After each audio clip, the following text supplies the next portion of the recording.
고스톱이라는 말씀의 제목으로 함께 말씀 나누겠습니다. 고스톱. 여러분 고스톱 아시죠? 고스톱. 네. 저는 어렸을 때 할머니에게 그 고스톱을 배웠습니다. 고스톱을 치다 보면 그래도 뭐니 뭐니 해도 별미는 내가 점수를 먼저 3점을 내면 이제 골을 할 수 있는 기회를 얻는다라는 그것. 어떻게 보면 그 고스톱의 묘미는 골을 하고 투골을 하고 쓰리골을 하고, 그래서 원래 몇 번까지 할 수 있는지 아세요? 18번까지 할 수 있거든요. 그렇게 고고고고 할 때마다 내가 획득한 점수에서 이렇게 그게 갑절씩 돼서 배가 되는, 그게 참 재밌었던 기억이 제게는 있습니다. 뭐 그렇다고 제가 타짜는 아니고요. 이 고스톱을 보면 이 고스톱에서 내가 가는 것을 결정해야 하는 그 타이밍이 있어요. 더 갈까 말까.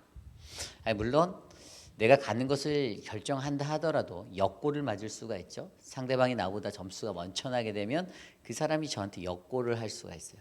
그런데 더 재밌는 별미는 역골을 맞았다 할지라도 제가 역고의 역골을 때릴 수 있는 기회도 제게 있다라는 거였습니다. 그런데 정말 중요한 것은 이 화투라는 이 작은 게임, 그것 안에서도 가야 하는가 그리고 내가 멈춰야 하는가를 결정할 때가 반드시 있었다라는 거예요.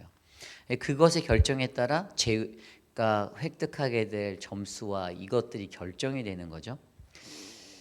근데 우리들의 인생도 자세히 들여다보면 결국에는 이 가고 서는 것, 내가 고를 해야 할지 내가 스톱을 해야 할지, 이 고스톱 인생과 같은 인생이라는 겁니다. 고스톱과 같은 인생. 그런데 내 생각대로 결정되어지는 게 아니죠. 하나님의 사람들과 세상 사람들과 가고 서는 것, 그 고스톱의 정확한 차이는, 고스톱을 칠 때 그것을 결정하는 그 사람은 제가 되지만, 주체는 제가 되지만, 우리 믿는 이들의 주체는 하나님이 되어주신다는 사실을 오늘 말씀 민수기 9장 15절에서 23절은 전해주고 있습니다. 민수기에서 가장 오늘 이 우리가 읽었던 15절부터 23절까지 말씀이 고스란히 정리된 말씀이 어딘지 아세요? 출애굽기 40장 마지막 장이에요. 출애굽기 40장 36절에서 38절 이 세 절 안에 오늘 말씀이 함축적으로 다 담겨져 있습니다. 구름이 성막 위에서 떠오를 때에는 이스라엘 자손이 그 모든 행진하는 길에 앞으로 나아갔고, 구름이 떠오르지 않을 때에는 떠오르는 날까지 나아가지 아니하였으며, 낮에는 여호와의 구름이 성막 위에 있고 밤에는 불이 그 구름 가운데 있음을 이스라엘의 온 족속이 그 모든 행진하는 길에서 그들의 눈으로 보았더라. 아멘. 이 세 절의 말씀이 담고 있는 것이 무엇이죠? 그들이 광야에서 40년의 시간을 생활하였을 때 구름이 성막에 떠올라 있는가, 떠올라 있지 아니하는가, 멈춰 있는가, 이것들을 보고 그들이 움직였다라는 것이에요. 그들의 가고 서는 것은 바로 구름이라는 것, 그것을 보고 그들이 결정하게 되었다는 것입니다. 이스라엘 백성들이 텐트를 쳤죠. 성막을 쳤어요. 성막을 쳐놓고 그들이 자신들의 각 진영에서 또 텐트 안에서 생활을 하며 아침에 눈을 비비고 텐트 밖으로 나왔을 때 하늘을 가장 먼저 쳐다보고 구름이 움직인다, 떠오른다, 그러면 재빨리 텐트를 걷어들이기 시작했습니다. 철수하기 시작한 거죠. 그리고 나아갈 준비를 하고 구름에 가는 방향으로 그대로 따라 움직였어요. 그것이 하루가 됐든 이틀이 됐든, 오늘 말씀에도 나와 있지 않습니까? 오늘 말씀에 보면 21절과 22절에 보면 하루이든지 아니면 이틀이든지 한 달이든지 1년이든지 구름이 가는 대로, 구름이 멈춰 있는 그 시간대로 그들의 발걸음을 그들이 그 구름에 맞췄다라고 설명하고 있습니다. 이처럼 그들이 오늘 말씀에서 우리에게 말해주는 것은요, 정말 우리가 우리의 인생 가운데서 어떠한 모습으로 우리의 가고 서는 것을 해야 하는지 저와 여러분이 깊이 있게 묵상해 보는 그 한 시간 되기를 간절히 소망합니다. 우리들의 중심에는 누가 계십니까? 저와 여러분의 삶의 중심에 누가 계시죠? 하나님이 계십니다. 그 하나님이 우리 안에 계심을 어떻게 알까요? 많은 사람들이 하나님이 나와 한다라고 말하면서 정말로 하나님이 나와 하시는지에 대해서 잘 경험하지 못하고 있습니다. 말로는 쉽게 하나님이 내 안에 계십니다라고 이야기하고 예수님이 내 안에 계신다라고 말하지만 실제적으로 우리의 삶에서 그것들이 온전하게 흘러나오기는 쉽지 않아요. 그것이 경험되어진 삶을 보이기가 어렵다라는 것입니다. 그런데 하나님이 이스라엘 백성 오늘 출애굽하여서 광야로 나아가는 그들 가운데 내가 너희 안에 내가 너희의 중앙에 있다라는 것의 증거가 바로 성막이 되었었죠.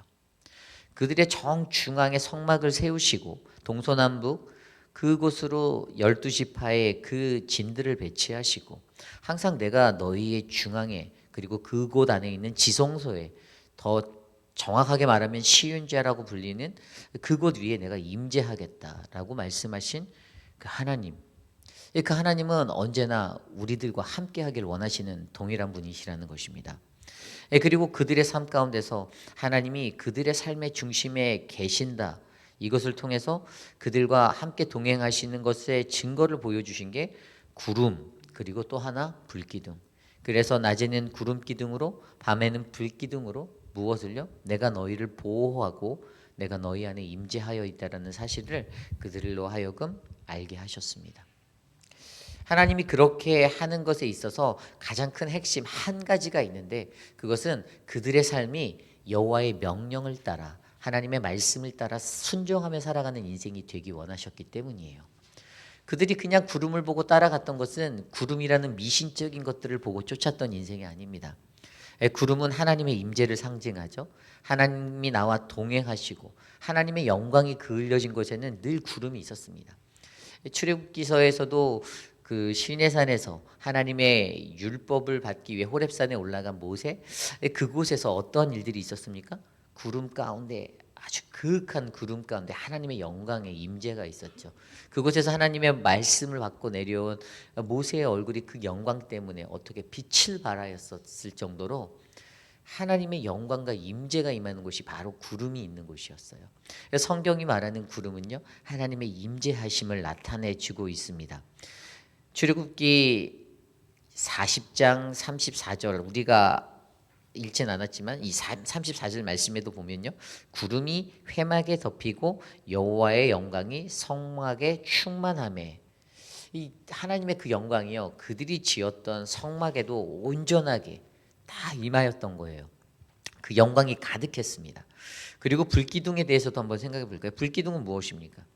출애굽기 13장 21절에 보면 낮에는 구름 기둥으로 밤에는 불기둥으로 백성 앞에서 떠나지 아니하셨다라고 설명하고 있어요. 하나님이 밤에는 그들을 불기둥으로 지켜주신 겁니다.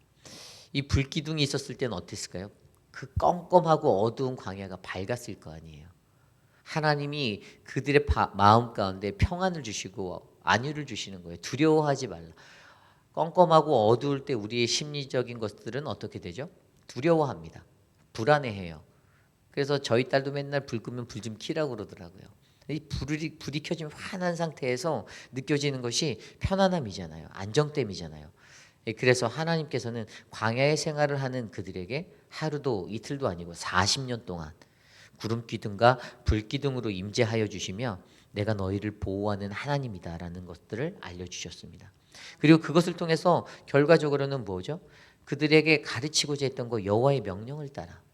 오늘 말씀 18절 볼까요? 오늘 말씀 18절에 이렇게 나와 있어요. 이스라엘 자손이 여호와의 명령을 따라 행진하였고 여호와의 명령을 따라 진을 쳤으며 구름이 성막 위에 머무르는 동안에 그들이 진영에 머물렀고 오늘 말씀 20절에도 이렇게 나옵니다. 혹시 구름이 성막 위에 머무르는 날이 적을 때에도 그들이 다만 여호와의 명령을 따라 진영에 머물고 여호와의 명령을 따라 행진하였으며 23절도 볼까요? 곧 그들이 여호와의 명령을 따라 진을 치며 여호와의 명령을 따라 행진하고 또 모세를 통하여 이르신 여호와의 명령을 따라 여호와의 직임을 지켰더라. 아멘. 그들이 어떠한 직무를 감당하든지 그들이 가든지 서든지 그들의 모든 삶에서 무엇이 있었습니까? 바로 여호와 하나님의 명령이 있었다. 그 하나님의 말씀 그 명령을 듣고 그 명령을 따라 살아가는가 살아가지 못하는가 하나님은 40년 동안 그들에게 그것을 가르치고 싶으셨어요. 하나님이 왜 그들을 출애굽하셨습니까? 우리가 그 이스라엘 지도를 보면요 그들이 출애굽을 시작한 그 람세스 그곳 그 자리서부터요. 이렇게 지도를 보면 위쪽으로 그냥 이렇게 가면 광야로 갈 수가 있거든요. 그 지중해를 따라 이렇게 가면 되는데 하나님이 이들을 이 밑으로 돌리셨단 말이에요. 시내 쪽으로 시내 광야 시내산 쪽으로 해서 그들을 돌리셨어요. 이렇게 가면 분명히 더 가깝게 출애굽해서 가나안에 갈 수 있는데 왜 이 아래쪽 남쪽을 통해서 이렇게 돌리셔갖고 더 머나먼 여정을 돌리셨을까요? 당연히 거기에는 이유가 있죠. 하나님께서 두 가지 이유가 있는데 한 가지 이유는 성경에 나와요. 이들이 이 위쪽으로 가면 블레셋 사람들을 만나야 된. 그래서 그들과 싸워야 하는. 그래서 하나님께서는 그 싸움을 피하게 해주시려는 의도도 있었어요. 또 다른 한 가지는 이 위쪽으로 돌아가게 하면 결국에 호렙산이라는 곳을 거쳐야 하고 그곳을 통해서 하나님의 말씀을 받고 또 그것을 통해서 그들이 어떻게 해요? 하나님이 우리의 하나님 되신다라는 사실들을 알게 하려고 했던 거예요. 시간이 얼마가 걸리든 어떠한 시간이 걸리든 하나님이 원하셨던 한 가지는 그 속에서 내가 너희의 하나님 되고 너희는 나의 백성 된다라는 사실을 알려주셨어요. 그분이 우리의 하나님이 되기 때문에 어떻게 해요? 우리는 시간이 걸린다 할지라도 그의 명령을 따라 살아가는 것들을 훈련하게 되는 것이에요. 저와 여러분들이 신앙생활하는 이 자리에서도요. 여러분들이 저보다 더 오래 시간 예수님 믿으셨고 하나님 믿으셨잖아요. 그런데 그 시간 속에서 하나님이 원하시는 것은 무엇입니까? 여러분들이 여러분의 삶의 중심을 하나님의 그것에 맞춰 놓으시고 하나님이 계신 내 안에 계신 하나님을 그분께 순종하며 그분의 명령을 따라 살아가는 그 인생을 하나님은 살기 원하신다라는 것. 그것이 우리 인생의 결론이 될 것을 저는 믿습니다. 그래서 오늘 말씀에서도요. 그들이 가고 서는 것, 그들이 여호와의 명령에 따라 가고 서는 것, 그것을 통해 하나님은 무엇을 말씀하십니까? 하나님의 선하신 뜻을 전적으로 의지하는 그 믿음의 사람들, 그렇게 순종하며 살아가는 그 자들에게는요, 그 모든 인생은 하나님께서 책임져 주신다라는 그 의미를 발견하게 합니다. 그 클레멘트라는 그 교부, 알렉산드리아의 교부인 그가 이런 말을 했어요. 주님은 우리를 위해서 일모를 일출로 바꾸어 주신다라고 하십니다. 하나님은 일모를 일출로 바꾸실 수 있는 하나님이에요. 사람의 손으로 이룰 수 있는 능력은 아니죠. 천지를 만드신 하나님의 손에서 달려 있는 것입니다. 근데 여러분 우리의 인생을 들여다보세요. 일몰이 일출로 되는 거 별거 아닌 것 같은 일상이죠. 근데 엄청난 섭리 아닙니까? 여기 계신 분들이 일몰을 일출로 바꿀 수 있는 분이 있나요? 한 사람도 없잖아요. 그런데 하나님은 그것을 하시는 분이라는 거예요. 그런데 우리 인간은 매일매일 마주하는 그 삶의 모든 것들이 그냥 다 너무나도 당연한 일상이게 느끼지 못해요. 그것이 얼마나 소중하고 그것이 얼마나 귀중한지. 그런데 하나님께서는 그러한 일상을 우리에게 부어주시는 하나님. 그래서 우리가 이 땅에 살아갈 때는 그러한 놀랍고 위대하고 존귀하신 그분의 영광스러움 가운데 그것을 바라보며 우리가 그분께 순종함으로 살아가야 하는 것입니다. 그분의 말씀을 들으면 자다가도 떡을 얻어 먹을 수 있는 은혜가 있잖아요. 인간의 세상과 인간의 것들이 하나님의 세상과 다른 이유는 인간의 것들은 다 육적인 것들로 가득 차고 자신이 원하는 것들로 가득 채워진 삶이잖아요. 그것을 잘 보여주는 게 무엇이죠? 창세기 6장 7장에 나와 있는 노아의 이야기잖아요. 창세기 7장에 노아에게 주셨던 그 명령들 6장 하반부터 근데 7장에 보면 분명히 노아가 그 모든 것들을 다 그 명령을 지켜 준행하였다라고 나와 있어요. 근데 너무 궁금했어요. 그래서 창세기 6장을 다시 앞으로 가서 이렇게 더듬어서 읽어보니까 어떤 내용이 눈에 보였냐면요.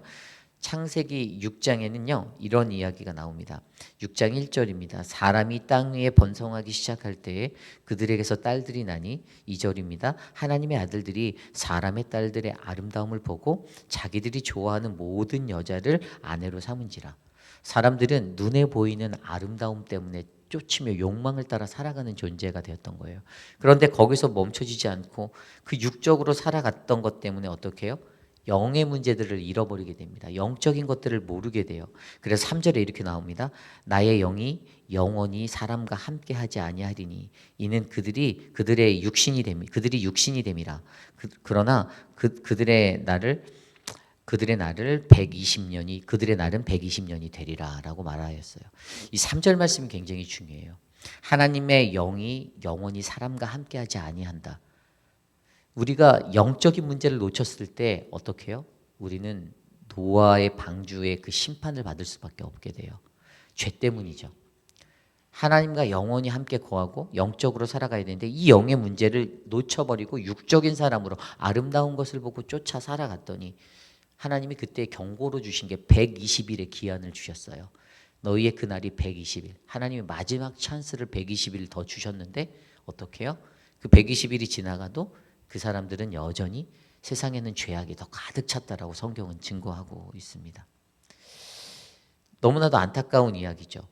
그런데 그때 유일하게 하나님께서 노아에게 8절 9절 말씀에 이렇게 나와 있어요. 그러나 노아는 여호와께 은혜를 입었다. 9절에 노아는 의인이요 당대의 완전한 자요 그는 하나님과 동행한 자다라고 기록하고 있습니다. 여러분 이게 비결이에요. 의인이고 완전한 자고 하나님과 동행한 자. 어떤 사람입니까? 의롭고 흠없고 하나님 뜻대로 살았던 사람. 하나님의 명령을 지켜 살았던 그 한 사람, 주의 말씀을 쫓아 주야로 묵상하며 살았던 그 사람이 시편 1편에 나와 있는 복 있는 사람 아닙니까? 오늘 노아는 그 복을 입었던 사람이에요. 그래서 오늘 우리가 본 이 민수기 9장의 말씀에서도 이스라엘 백성들에게 하나님은 그것을 가르치고 계셨습니다. 너희의 삶의 시간 속에서 너희의 인생의 시간 속에서 어떻게 해요? 내가 너희와 항상 할 거다. 16절에 보면요. 오늘 말씀 16절에도 그렇게 나오잖아요. 항상 그리하여 낮에는 구름이 그것을 덮었고 밤이면 불 모양이 있었는데 항상이라는 것은 일시적인 게 아니잖아요.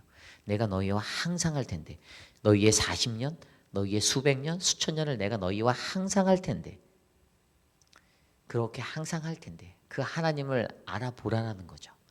항상 하시는 그 하나님이 어떻게 해요? 그들에게 말씀하시고 그 말씀을 듣는 우리들은 그의 명령을 따라서 그대로 살아간다라면 우리들이 가고 서는 것은 분명히 내 생각과 내 뜻이 아닌 하나님의 말씀대로 결정되어지는 인생이 될 줄 저는 믿습니다. 저와 여러분의 인생도 그러한 은혜가 넘치기를 간절히 원해요. 어떤 거든지 우리는 인생에서 결정해야 합니다. 가야 할 것인가 말아야 할 것인가. 식당에 가서 밥을 먹더라도 결정하잖아요. 어떤 것을 먹을 것인가. 늘 결정의 순간들이에요. 그런데 가고 서는 것을 하나님의 말씀과 명령을 따라 결정하신다라면 저는 그것보다 더 큰 복된 인생은 없을 거라 믿습니다. 물론 그것을 결정하였을 때 내 삶의 형편이 한순간에 확 좋아지는 것을 경험하지 못할 수 있어요.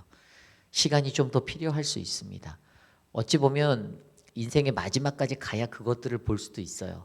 그럼에도 불구하고 우리는 하나님이 보여주시는 그분의 구름 기둥과 불 기둥으로 그분이 나를 안위하시고 지켜주시고 보호하시고 그분이 내게 임재하심을 믿고 우리가 그분의 말씀을 듣고 그대로 살아간다라면 아마 가장 아름다운 인생, 고스톱의 인생이 될 줄 저는 믿습니다. 저는 저와 여러분의 인생이 그러한 고스톱 인생 되시기를 간절히 소망합니다.